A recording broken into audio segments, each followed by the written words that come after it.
Hello, I'm Marc Sumner, host of the Channel Chat podcast show, and today we have Katy Upton, the CEO of FNG, in the studio. How are we doing, Katy? Very well, thank you. Thanks for having me. No, thanks for coming along. In fact, you've actually brought your suitcase here because last night you were at the awards ceremony, weren't you? I was, yeah. Come from Derby to London last night. Yeah, great. Well, before we get into that, I normally look into someone's profile on LinkedIn, and your career journey is quite unique, I think. And I don't know how we got here because before FNG, right, I looked on your LinkedIn profile, you worked at Next for sort of 6 or 7 years. So not the sort of typical way of getting into industry. So how did you make that transition? So I had children very young. So worked in retail. That worked around family, and then decided to go back to studying. So I studied law, qualified as a legal secretary, and then deciding whether to go further in education or go into the workforce. I was given an opportunity to work for an IT company in Derby, which were a global company. So I decided to go and work, and I've stayed in IT ever since. That's how I started the journey. Were you interested in IT at that point? Or was it just a job? No, not really. But when I looked into it, I just, I didn't understand it at all. Looked at the website. I was like, I don't know what all these acronyms are. Don't know what any of this means. And it was a really exciting opportunity to go and implement an ERP system into the business. I got to learn everything about the business. All of the systems that were supporting globally, all the different locations, putting in loads of addresses, so a lot of data input into the system. But I learnt everything about the business, and I was able to progress into a sales role, account management role, and leading the bid team as well. Do you think that puts people off coming to our industry? The acronyms, the sort of the complexities of what it looks like. It looks complicated to come into tech. Do you think that puts young people off coming into the industry? Potentially, and possibly not knowing what other opportunities there are within the sector. So it's not just technical roles. There's sales roles, marketing roles, finance, HR. It's so varied. And I was lucky enough to be in a position to learn everything about the business, which was just fantastic. And working on a global scale as well was so interesting. Places I've never heard of, speaking to people in different countries, different time zones. It was just different every day, and it was really interesting. So announced today, I know you had the award last night, but announced today, because most of the channel won't know this, and huge congratulations on it. FNG were named the #1 Great Place to Work award, which is an incredible achievement. How does that recognition mean to you and your team? Because it's fresh off the blocks from last night. Yes, and I haven't actually seen the team, but we've kept it under wraps from our team as well. It was only announced to them this morning, and it's just on top of that, it's a holiday in India as well. We have a big team in India, so it's Happy Holi for them, so a double celebration today. Yeah, well, and we've got the award here, which is pretty heavy. So that'll be put into your office, no doubt, in the coming weeks, or where will this stay? I'd like to say in my house, but it won't be. I'll be taking it into the office on Monday. Yeah, I'll take it in and we'll have it there. Now, Katy, I've been speaking to a lot of leaders recently who've been scaling back their D&I initiatives, their culture-based programs, to focus on more maybe financial metrics. Now, I'm guessing because you won that award last night, and tell me if I'm wrong, that culture probably means a huge priority for your organisation. Why is it so important, and what makes FNG's approach different? Well, obviously, we have to make sure that the company is in a good financial position, so that's obviously important. But our values that we have from when we started the company was always about our culture, about our team from the beginning. And without the team, without the people that work there every day for us, we wouldn't be achieving what we're achieving. We wouldn't be delivering the service to our customers. So it's really to give back to them, make sure they're supported, make sure they have everything that they need to be doing a good job, so they don't have to worry, and just creating an environment that people are happy to work in. When you were an employee, Yes. What made a good culture for you? Because sometimes when employees go to bosses, they might not replicate the culture they actually liked working in themselves. So what did you prefer as an employee? What's a good culture? It has been a while since I've been an employee, so it's that kind of shift in mindset, but I don't forget, how I want to be treated as an employee. And it's just being open and transparent, I think, and feeling included in that journey, taking everyone on the journey with us. It's not just us as business owners, it's everyone's company, it's what we've all created. A lot of our team have been with us since the beginning, and our retention is really high. So I just think what we have created shows that everyone wants to stay with us, which for me, I'm just overwhelmed by it all the time, and I'm just so grateful to everybody. You talked about open and transparency there. Yeah. For the listeners out there and other companies that maybe want to replicate that, how do you be open and transparent with your employees? What sort of things do you do? We have regular company meetings, so every quarter we update the team on everything from finances, how we're doing, our sales, our customers, success stories. We give recognition to the team. So it's really difficult on different time zones to get everyone together. So we do that every quarter. And we have the attendance rate is always so high. And I'm just like, wow, everyone's kind of come out of their whatever. We try and make it work with the different time zones. But yeah, everyone wants to feel included and part of it. Do you sort of do any other sort of initiatives to sort of foster a good culture? What other things can companies do to win an award like you've done, Well, one thing we have done is called a Tiger program. We did that at the end of 2024. So it was the employees nominating each other and giving a reason why they were nominating that person. The person that won actually lives in India and works in India. He's going to be brought to the UK to meet the team. Wow. So having that opportunity of, we're headquartered in the UK with teams around the world, getting that recognition from your peers as well, and then having that reward. Talking of recognition, Katy, it's not just FNG that's been recognised. You were also named as the one to watch in the LDC Top 50. Now, for those of people that aren't sort of familiar with the LDC, can you explain what that is and what that recognition meant to you? Yeah, so they are part of Lloyds Banking Group, an investment part, and they invest in businesses. And yeah, that was really an honour to be listed in the Times as well as one to watch. It was a great opportunity to go there. We went to the BAFTA in London, and to be honest, the businesses that I saw there are changing lives or saving lives. And it was really kind of humbling to see and be there and see what some of these businesses are doing, the impact they're having, and to be on that list. Yeah, it was great. How did you get on the list? How did you get into that top 50? I think I applied for it, and then they have regional people that will look at you and interview you. So the secret is you got to apply for these things anyway.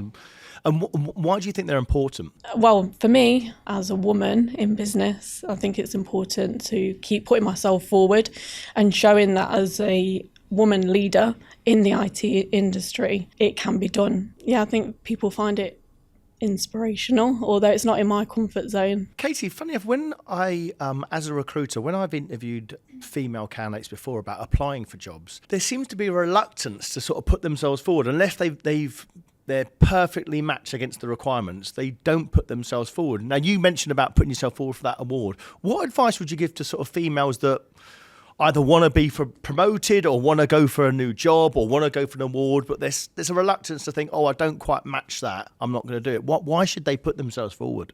I say just do it. You've got to believe in yourself. And yeah, that kind of, when you get that validation, it's quite overwhelming, but you have to just believe and put yourself forward. Let's look beyond FNG with some of the emerging trends that are happening in tech at the moment. What do you think the next sort of 12 months holds for the industry? Where do you see the trends going in your market? Certainly a lot of more automation. AI will be implementing AI into our business, We take a lot of care over it because of the concerns about privacy. So we don't take that lightly. We hold a lot of data, and we want to make sure all of that's processed correctly. So we research everything that we implement into the business. But I think there's some great tools which can make your business more efficient. We're also doing cellular surveys, which is pretty new. So we use the tool and we'll go out and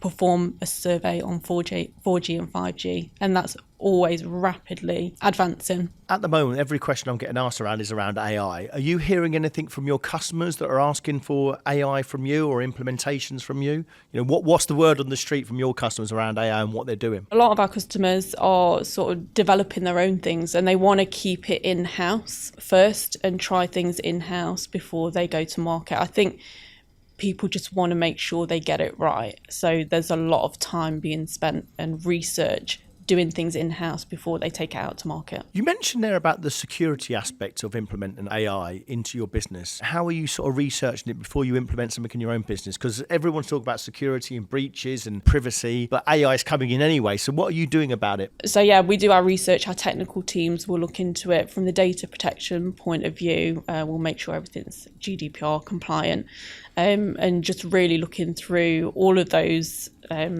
terms and how data's being stored, where it's being stored, and make sure that we're happy, and that it covers all of our customers' requirements as well.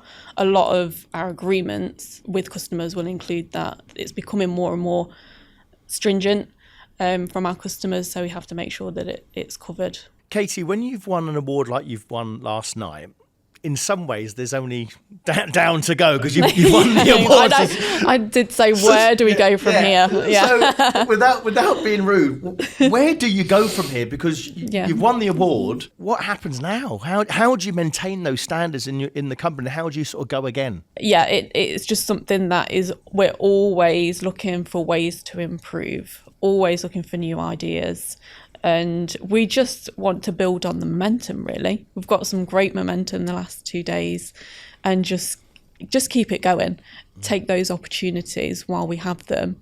And who knows? We just want to continue to do what we do and grow and build, an even bigger, greater team. Let's talk about growth in 2025. You've won the award. You've obviously got aspirations to grow. How do you see it growing? How are you getting more customers? How are you actually going to be able to grow the business? A lot of it is to do with the work that we do. So our reputation is everything. So making sure that service that we deliver is quality and we don't compromise on that. Having the right skills within the team as well is really important. That's how we're growing. We're growing our team. We're insourcing, really, so we have resourcing within our team now. So making sure we just have the right skills to meet the demands of what we're seeing in the market. Katy, when I speak to a female leader in tech, especially a CEO, I love asking them about their personal experience about the industry. What's the journey been like for you, and what advice would you give to others, especially women, that are trying to get into that top job or that next promotion? What advice would you give? So when I think back to when I first started, sort of early mid-20s, and it was quite sort of overwhelming because it was a very male-dominated, you'd go to conferences or even meetings or customers, it was very male-dominated, so it's quite intimidating for a young female. But I just loved what I was doing and wanted to learn as much as I could learn, and I always had those aspirations to do better. As a female leader now, a short time later, but no, as an example, last night, going to the awards, which is a business awards, and the queue for the ladies is absolutely out the door. And I heard someone, she started to moan about it, and then she said, no, wait, it's a positive thing. This is a positive issue. That there's so many women at a business award. So that's the shift that I've seen in the years that I've worked in the industry, which is really positive and a lot more supportive of women, which makes it easier. So I would be encouraged by that now. There's a big shift and a big initiative to try and get more female leaders and, in fact, females into the industry. What are you seeing done about to try and attract talent into the industry? I think it's just having that awareness and having people that are supporting it and backing it. And when you're supported, I think that gives encouragement and a bit more support, that you can do this, belief and having those opportunities. In 2025, are there any new initiatives or programs that are particularly exciting that's going to come out after these awards now? What's happening in the market for you? Yeah, lots of things. So we have, as I said, we had the Tiger program. So we have someone from India coming over, which will be exciting. We plan to grow the team as well. That's our focus right now, is having more people so we can deliver more services. So growth in the team. Great. So when growth happens, sometimes the culture can change. And we spoke off air about that you won't compromise that. You won't compromise the values of the culture. As a company grows, sometimes the culture sort of goes out the window and it's just about performance and it turns into more of an engine. How are you going to ensure that the culture and the heartbeat of the company is still there as you add 2, 3, 4, 10 more people into the organisation? Yeah, it is something that from the beginning we won't compromise. Two things is the culture. So whoever we bring into the team, first and foremost, that they will fit within the team and they're on board with what we want to do and where we want to go.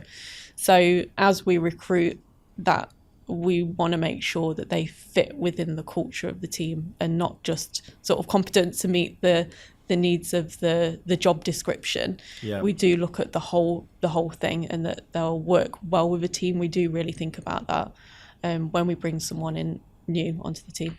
How do you assess that if they meet the culture and they fit the culture before they join? How do you work that out? We like to look at disc profiles, okay, which gives us an idea of how they'll respond to challenges, how they'll potentially lead and communicate as well. And it helps us, so everyone within our organisation has done a disc profile, so we know how best to sort of communicate with them or help them in potential challenges. And finally, in the spirit of recognising other companies and talent, I always ask a leader in the industry the company that they admire in their market or the one to watch. So in 2025, and we can't say your own company, Katy, in 2025, is there a partner, is there a vendor, is there a competitor that you think, do you know what, Marc, I think they'll probably do quite well in 2025? Who's the company you think could do well? Oh, wow. I